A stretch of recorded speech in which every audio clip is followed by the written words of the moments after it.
পদত্যাগ করলেন হাওড়া পুরসভার প্রশাসক মণ্ডলীর চেয়ারম্যান। পদত্যাগ করেছেন হাওড়া পুরসভার প্রশাসক মণ্ডলীর চেয়ারম্যান। পদত্যাগ প্রশাসক মণ্ডলীর চেয়ারম্যান সুজয় চক্রবর্তী পুর ও নগর উন্নয়ন মন্ত্রী ফিরহাদ হাকিমের কাছে পদত্যাগপত্র জমা দিয়েছেন। ব্যক্তিগত কারণে পদত্যাগ বলে জানিয়েছেন সুজয় চক্রবর্তী।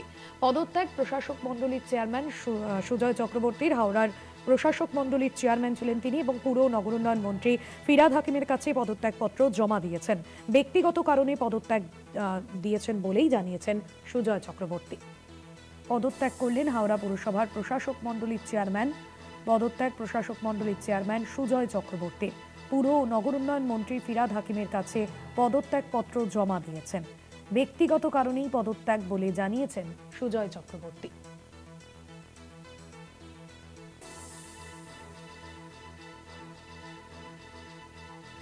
পদত্যাগ করলেন হাওড়া পুরসভার প্রশাসক মণ্ডলীর চেয়ারম্যান। ইতিমধ্যেই পদত্যাগপত্র পাঠিয়েছেন পুর ও নগর উন্নয়ন মন্ত্রী ফিরহাদ হাকিমের কাছে তিনি। জগন্নাথ সামন্ত রয়েছেন প্রতিনিধি ফোন লাইনে। জগন্নাথ, কি জানা যাচ্ছে, ঠিক কি কারণে তিনি পদত্যাগ করেছেন? পদত্যাগপত্র যে তিনি পাঠিয়েছেন সেখানেই বা তিনি কি উল্লেখ করেছেন? দেখো, তোমাকে একবারে বলে রাখি যে হাওড়া প্রশাসক মণ্ডলীর দায়িত্বভার গ্রহণ করেন ডক্টর সুজয় চক্রবর্তী। দায়িত্বভার গ্রহণ তিনি একের পর এক পদক্ষেপও নিয়েছেন। হাওড়া উন্নয়নের জন্য বেশ কিছু পদক্ষেপ নিয়েছেন, রাস্তাঘাট থেকে শুরু করে উন্নয়নের বিভিন্ন কাজে তিনি অংশগ্রহণ করেছেন। কিন্তু হঠাৎ করেই আজকে তিনি পদত্যাগ পত্র পাঠালেন ফিরহাদ হাকিমের কাছে, অর্থাৎ নগর উন্নয়ন মন্ত্রী ফিরহাদ হাকিমের কাছে তিনি আজকে জানিয়ে ব্যক্তিগত কারণে, অর্থাৎ তিনি কারণটা একেবারে বলতে চাইছেন না কি কারণে এই এত বড় পদক্ষেপ তিনি পদত্যাগ পত্র লিখিতভাবে পাঠিয়েছেন একদম ফিরহাদ হাকিমের কাছে। কে লিখেছে সে বিষয়ে তিনি মুখ খুলতে চাইছেন না, কিন্তু তিনি বারবার বলছেন একদম ব্যক্তিগত কারণেই তিনি এই পদত্যাগ পত্র পাঠিয়েছেন। অর্থাৎ ফিরহাদ হাকিম যদি পদত্যাগ গ্রহণ করেন তোমার বলা যেতে পারে যে হাওড়া পুরসভায় ডক্টর সুজয় চক্রবর্তী পদত্যাগ হলো।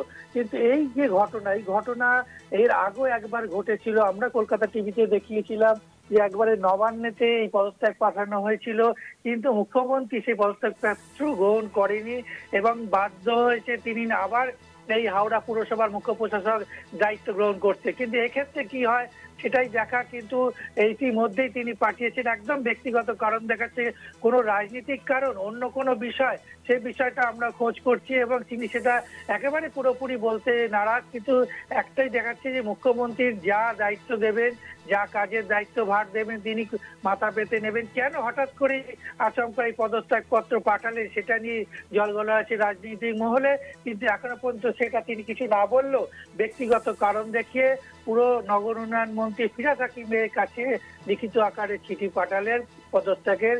তারপরে দেখা যে ফিরহাদ হাকিম এই পদত্যাগপত্র গ্রহণ করে না আবার তাকে পুরোনো দায়িত্বে হাওড়া পুরসভায় দায়িত্বে রাখে। ধন্যবাদ জানাবো জগন্নাথ।